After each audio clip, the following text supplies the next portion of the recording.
नमस्कार, जनप्रवाद सुपरफास्ट में आपका स्वागत है। मैं हूं हेमेंद्र सिंह। नजर डालते हैं आज की सुर्खियों पर। जो बाइडेन ने अमेरिका के 46वें राष्ट्रपति और कमला हैरिस ने पहली महिला उपराष्ट्रपति के तौर पर शपथ ली। इस मौके पर पीएम मोदी ने उन्हें बधाई दी है। पीएम मोदी ने कहा है कि भारत अमेरिका संबंधों को मजबूत करने के लिए उनके साथ काम करने को उत्सुक हो। अमेरिकी राष्ट्रपति जो बाइडेन शपथ लेते ही एक्शन में दिखे। ऑफिस पहुंचते उन्होंने ट्रंप के कई फैसलों को पलटने के साथ ही कुल 17 फैसले लिए।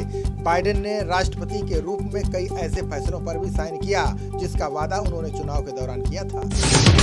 राष्ट्रपति बाइडेन ने 7 मुस्लिम देशों Iraq, Iran, Libya, Somalia, Sudan, Syria और यमन पर लगा ट्रेवल बैन हटा दिया है। बाइडेन ने अमेरिका में मास्क पहनना अनिवार्य कर दिया है। साथ ही अमेरिका को फिर से WHO का सदस्य होने का ऐलान किया है। भारतीय बेटी कमला हैरिस ने अमेरिका की पहली महिला उपराष्ट्रपति बनकर इतिहास रच दिया है। वो इस पद पर पहुंचने वाली पहली एशियाई अमेरिकी भी हैं। समारोह में पूर्व राष्ट्रपति ओबामा, जॉर्ज W. बुश और बिल क्लिंटन भी शामिल हुए। बता दें कि कमला हैरिस भारत के चेन्नई की प्रवासी हैं। अमेरिकी राष्ट्रपति जो बाइडेन की घोषणाओं से भारतीय शेयर बाजार झूम उठा। भारत के इतिहास में पहली बार सेंसेक्स ने 50,000 का स्तर पार कर लिया है। सेंसेक्स में 266 अंकों की तेजी आई है। वहीं निफ्टी 79 अंक की जबरदस्त तेजी के साथ 14,723 के स्तर पर पहुंच गया है। अमेरिका में जो बाइडेन की सरकार आते ही चीन ने बड़ा कदम उठाया। बाइडेन के शपथ लेने के बाद चीन ने ट्रंप प्रशासन में विदेश मंत्री रहे Mike Pompeo, NSA Robert O'Brien समेत करीब 30 अधिकारियों की यात्रा पर पाबंदी लगा दी है।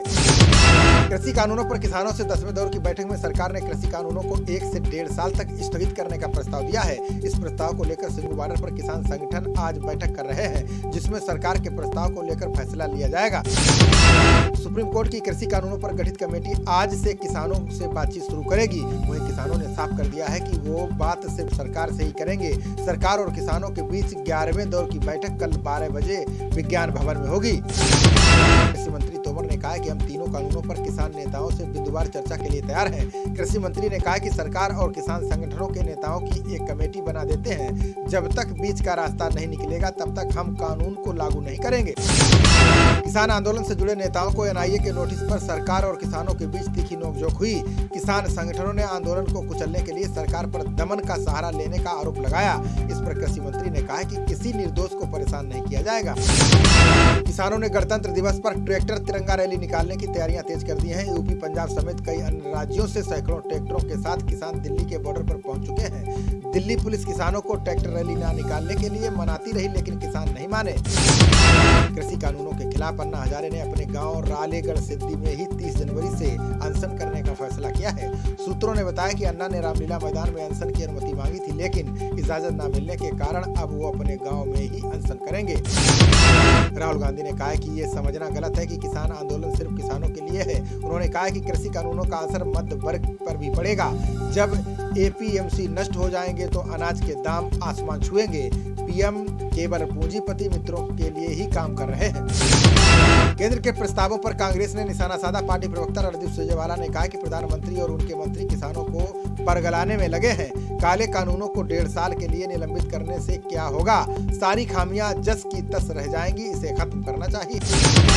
मध्य प्रदेश के पूर्व CM कमलनाथ ने कृषि कानूनों को लेकर बड़ा दावा किया है। उन्होंने कहा कि कृषि कानूनों से खेती का निजीकरण होगा। अनुबंध खेती से बड़े बड़े औद्योगिक समूह संगठनों को अपना गुलाम बना लेंगे। इससे किसान बर्बाद हो जाएगा। किसान आंदोलन को लेकर भाजपा सांसद जसकौर मीणा ने विवादित बयान दिया है। उन्होंने कहा कि दहशतगर्द बैठे हैं, उनके साथ AK-47 रखी है, खालिस्तान का झंडा लगाया हुआ है। वहीं कांग्रेस ने कहा है कि विरोध करने वालों को खालिस्तानी बताने का संस्कार इन्हें संघ से मिला होगा। किसान आंदोलनों को लेकर इनेलो नेता अभय चौटाला ने PM मोदी पर निशाना साधा। उन्होंने कहा कि अंग्रेजों की तरह मोदी सरकार दमनकारी नीतियां लागू कर रही है। PM मोदी 26 जनवरी तक कृषि कानूनों को वापस लें और देश के किसानों से माफी मांगे। PM मोदी ने मणिपुर, त्रिपुरा और मेघालय के स्थापना दिवस पर वहां के लोगों को बधाई और शुभकामनाएं दी। PM मोदी ने कहा कि भारत को राष्ट्रीय विकास में मणिपुर के योगदान पर गर्व है। साथ ही PM मोदी ने कहा कि राज्य खेलकूद संबंधी प्रतिभाओं का गढ़ है। संसद के बजट सत्र से पहले 30 जनवरी को पीएम मोदी की अध्यक्षता में सर्वदलीय बैठक की जाएगी, जिसमें सरकार सत्र संबंधी कामकाज से सभी दलों को अवगत कराएगी। कोरोना वायरस के चलते यह सर्वदलीय बैठक वीडियो कॉन्फ्रेंसिंग के जरिए होगी। राजधानी दिल्ली में कोरोना संक्रमण के नमूनों की जांच की संख्या 1 करोड़ से अधिक हो गई है। सीएम केजरीवाल ने इसे नया कीर्तिमान बताया है। सीएम केजरीवाल ने कहा है कि दिल्ली ने संक्रमण को फैलने से रोकने में सफलता पाई है। योगी सरकार अपने विभागों में बड़ा फेरबदल करने जा रही है। सूत्रों ने बताया कि 59,000 से अधिक नए पद सृजित किए जाएंगे और 20,000 से अधिक पद खत्म होंगे। वहीं 20,000 से अधिक पदों को एक विभाग से दूसरे में समायोजित किया जा सकता है। यूपी के लखनऊ में वोकल फॉर लोकल थीम पर केंद्रीय अल्पसंख्यक मंत्रालय की ओर से हुनर हाट का आयोजन किया जा रहा है। इसकी शुरुआत 22 जनवरी से होगी और 4 फरवरी तक चलेगा। यूपी के सीएम योगी 23 जनवरी को हुनर हाट का उद्घाटन करेंगे। भारतीय सेना के उप प्रमुख का पद संभालने से पहले लेफ्टिनेंट जनरल चंडी प्रसाद मोहंती ने बल के आधुनिकीकरण पर जोर दिया। उन्होंने कहा कि चीन और पाकिस्तान के संयुक्त खतरे से निपटने के लिए सेना को अपनी क्षमता बढ़ाने की आवश्यकता है। अभिनेता सोनू सूद के कथित अवैध निर्माण मामले में बंबई हाईकोर्ट आज अपना फैसला सुनाएगी। बीएमसी ने अवैध निर्माण को लेकर अभिनेता को नोटिस जारी किया है। 13 जनवरी को हुई सुनवाई के दौरान बीएमसी ने सूद को आदतन अपराधी बताया था। जम्मू कश्मीर, लद्दाख, मुजफ्फराबाद और हिमाचल में व्यापक बारिश और बर्फबारी होने की संभावना है, जिससे उत्तरी भारत को एक बार फिर कपकाने वाली ठंड का सामना करना पड़ेगा। मौसम विभाग ने बताया कि 22 से 24 जनवरी के बीच में हिमालयी क्षेत्रों में भारी बर्फबारी होगी। दिल्ली एनसीआर के लोगों को अभी ठंड से राहत मिलने के आसार नहीं है। राजधानी में इस सप्ताह न्यूनतम तापमान में कमी रहने की वजह से ठिठुरन बढ़ेगी। साथ ही सुबह के समय कोहरा छाया रहेगा। आगामी दिनों में न्यूनतम तापमान में 2 से 3 डिग्री सेल्सियस कम रहने की उम्मीद है। कांग्रेस में नेतृत्व बदलने की मांग को लेकर उथल-पुथल जारी है। पार्टी संगठन चुनाव कराने की मांग के बीच 22 जनवरी को कांग्रेस कार्य समिति की बैठक बुलाई है। बैठक में अध्यक्ष पद के चुनाव की प्रक्रिया और कार्यक्रम पर चर्चा होने की उम्मीद है। बुधवार शाम तक देश भर में कुल 7,86,000 स्वास्थ्य कर्मियों को कोविड-19 टीका लग चुका है। केंद्रीय स्वास्थ्य मंत्रालय ने कहा है कि अभियान के 5वें दिन प्रतिकूल प्रभावों के 82 मामले सामने आए हैं। इनमें से सिर्फ 10 लोगों को ही अस्पताल में भर्ती कराना पड़ा। केंद्र सरकार ने कोरोना टीकाकरण कार्यक्रम में तेजी लाने के लिए नए उपाय किए हैं। इसके तहत कोविन सॉफ्टवेयर में बदलाव किए गए हैं। अब टीका लेने वाले व्यक्ति के नहीं आने पर कोविन ऐप में पंजीकृत व्यक्ति को बारी से पहले भी टीका दिया जा सकेगा। भारत में कोरोना संक्रमितों का आंकड़ा 1 करोड़ 6 लाख के पार पहुंच चुका है। इनमें से अभी तक 1,52,906 लोगों की जान जा चुकी है। देश में पिछले 24 घंटे में कोरोना के 15,270 नए मामले आए, जबकि 152 लोगों को अपनी जान से हाथ धोना पड़ा। दुनिया भर में कोरोना के मरीजों का आंकड़ा 9 करोड़ 72 लाख से ज्यादा हो चुका है, जबकि अभी तक 20,81,000 से ज्यादा लोगों की जान जा चुकी है। वहीं WHO ने कहा है कि किसी को घबराने की जरूरत नहीं है, सभी तक कोरोना की वैक्सीन पहुंचाई जाएगी। रूसी विदेश मंत्री लावरोव ने कहा कि भारत, चीन, रूस के 2 महान दोस्त हैं। दोनों देश आपस में शांति से रहें, ये सुनिश्चित करने के लिए रूस भरसक प्रयास कर रहा है। उन्होंने कहा कि अमेरिका की हिंद प्रशांत रणनीति से भारत और रूस की नजदीकी साझेदारी पर असर नहीं पड़ेगा। केंद्रीय मंत्री नितिन गडकरी ने राष्ट्रीय राजमार्गों के लिए धन जुटाने को बड़ी चुनौती बताया। उन्होंने कहा कि मोदी सरकार में भारतीय राष्ट्रीय राजमार्ग प्राधिकरण की वित्तीय स्थिति बेहतर हुई है।